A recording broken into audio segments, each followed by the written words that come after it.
Olá, eu sou a professora Vivian Blaso, pesquisadora no Instituto de Estudos Avançados, no IEA-USP, em cidades globais. Hoje eu vou apresentar para vocês aquilo que seria uma parte da nossa conferência das cidades inteligentes às cidades afetivas. Contudo, eu fiz algumas atualizações pensando neste momento que estamos vivendo para tentarmos imaginar o que seria o futuro das cidades pós-pandemia.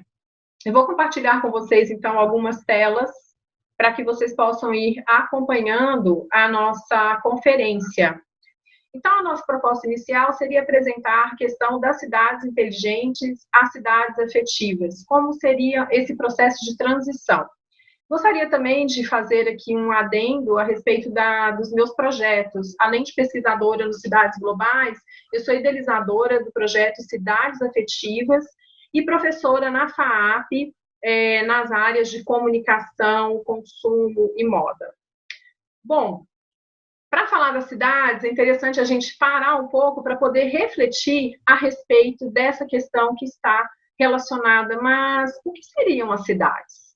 Se nós pensarmos que nós hoje já vivemos em grandes cidades com muitas pessoas ao mesmo tempo, essa pandemia veio justamente para poder nos trazer alguns alertas que estão aí nos dados em função dessas perspectivas que nos revelam a partir das mudanças climáticas, a partir da questão do antropoceno e a partir, inclusive, dos nossos laços de solidariedade, nossos laços afetivos.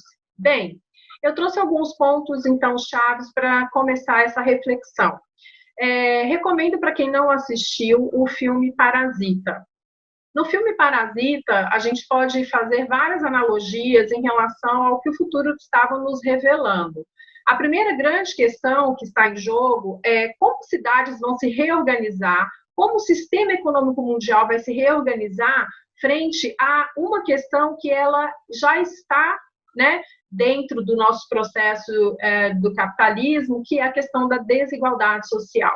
Quanto mais desigualdade social, mais áreas de vulnerabilidade, mais questões se colocam à prova para que os governos, as lideranças e até mesmo as grandes corporações consigam promover estratégias, no caso da pandemia, para que nós possamos ter a sobrevivência. Estamos lutando pelo quê? Estamos lutando pela vida. Bom, então, frente a essa questão e essa conjuntura, a gente costuma contextualizar que as cidades elas estão passando por processos de agonia, ou seja, cidades agônicas. Agônicas por quê? Em função da crise climática, em função também do nosso processo de hiperconectividade, né? Nosso processo de estarmos conectados 24 horas, né? Tem até o livro do Jonathan Carey, que ele vai falar, né, que estamos conectados 24 horas, 7 dias por semana, e também o Byung-Chul Han, que é um dos autores com os quais a gente trabalha nas cidades afetivas e dialoga nas nossas pesquisas, que também já vem nos fazendo um alerta em relação à sociedade do cansaço, ou seja, é uma sociedade do desempenho, uma sociedade pautada por métricas, né? E nem sempre essas métricas elas vão revelar, assim como a própria Saskia Sassen, que é uma grande pesquisadora na área das cidades globais, ela vem nos dizendo a respeito desses rankings que não estão contemplados, aqueles que são os invisíveis. Quem são esses invisíveis? São as pessoas que estão no mercado da informalidade, são as pessoas que estão nas áreas de vulnerabilidade. Bom, e aí, o que vai acontecer? Nós temos aí as grandes promessas, as promessas do que seriam, então, as Smart Cities.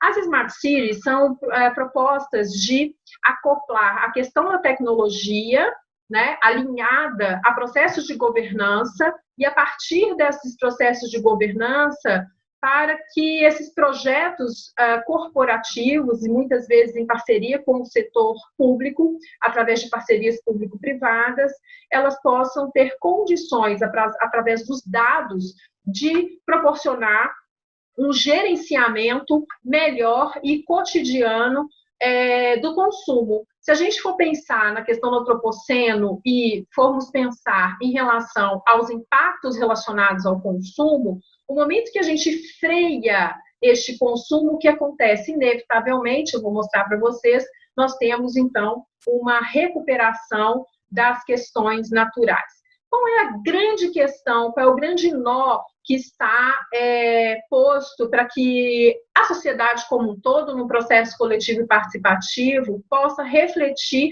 na perspectiva das cidades inteligentes? Essas cidades inteligentes, elas são inteligentes para quem? Essas cidades inteligentes, elas estão a serviço de quem? Essas cidades inteligentes, por mais processos participativos de diálogo com a comunidade, ela está reafirmando o modelo do capitalismo neoliberal existente, aonde nós temos uma situação como foi deflagrada no filme Parasita, ou nós estamos caminhando para smart cities que trabalham com processos participativos que privilegia a questão dos comuns. Então, hoje, nós estamos diante de uma pandemia que coloca em xeque a revisão, sobretudo, de valores. Esses valores de uma visão completamente antropocêntrica e a nossa oportunidade de encararmos que nós teríamos que entrar numa nova narratividade para cidades inteligentes, numa outra visão, numa visão mais biocêntrica. Nessa visão biocêntrica, nós encaramos, então, que nós também somos natureza. Então, se somos natureza, nós temos que levar em consideração todas as questões dos direitos das águas, os direitos dos animais, os direitos das florestas, e com isso nós abrimos uma nova perspectiva, e essa perspectiva, ela vai na direção do decrescimento sereno. O decrescimento sereno, já elaborado por Sérgio Latouche, aqui existe um livro, né, que é o Pequeno Tratado do Decrescimento Sereno, aonde ele também faz um alerta que não adianta toda a economia querer crescer de uma vez só, senão também vai gerar o colapso. Então ele faz a metáfora do caracol, o caracol com a sua casinha, né? Aqui é a sua concha, ele vai caminhando e se eu tiro a concha do caracol, o que acontece com ele? Ele morre. Então, por isso que as coisas têm que ser feitas através de outras vias. E que vias são essas? Quais são essas possibilidades de reorganização? Bom, então essas são algumas reflexões e a partir dessas reflexões nós podemos pensar que mesmo com iniciativas que sejam altamente eficientes, como é o caso da Smart City Laguna, que é considerada um modelo e um projeto interessante no Brasil, que foi a partir da perspectiva da utilização de uma política pública através do Minha Casa e Minha Vida, houve a oportunidade de se desenvolver, ou seja, de começar uma cidade inteligente, considerando as questões das vulnerabilidades sociais. Essa Smart City, ela está localizada na região do Porto de Pacém, e com isso também existe aí toda uma questão que está relacionada ao desenvolvimento econômico local da região. Muito bem, mas aí voltamos à nossa questão. Smart Cities para quem, né? No geral, essas Smart Cities, elas, como eu disse, estão respondendo a um modelo capitalista neoliberal.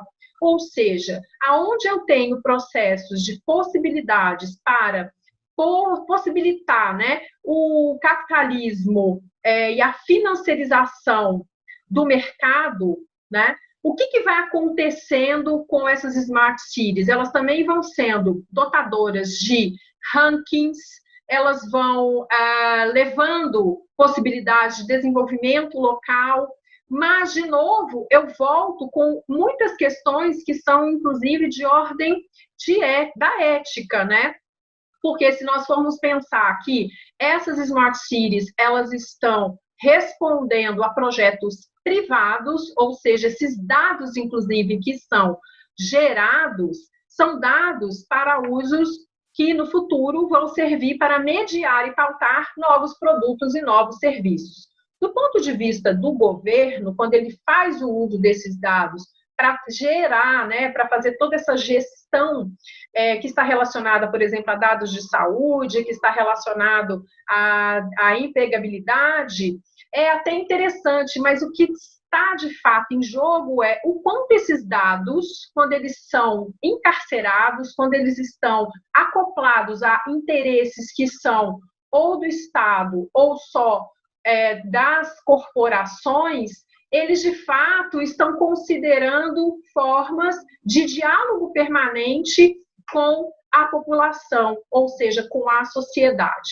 E aí nós temos algumas questões que também foram postas, que é a questão da segurança desses dados, a questão do excesso de vigilância e essa questão do quanto esses algoritmos, no futuro não distante, já está em vias, né, já está sendo operacionalizado, é capaz de controlar aquilo que é da minha intimidade. Então, são questões para que possamos pensar o que seria, então, essa questão alternativa para podermos caminhar na direção de cidades inteligentes, mas que caminhem nas vias democráticas do comum. Como? Através da participação cidadã.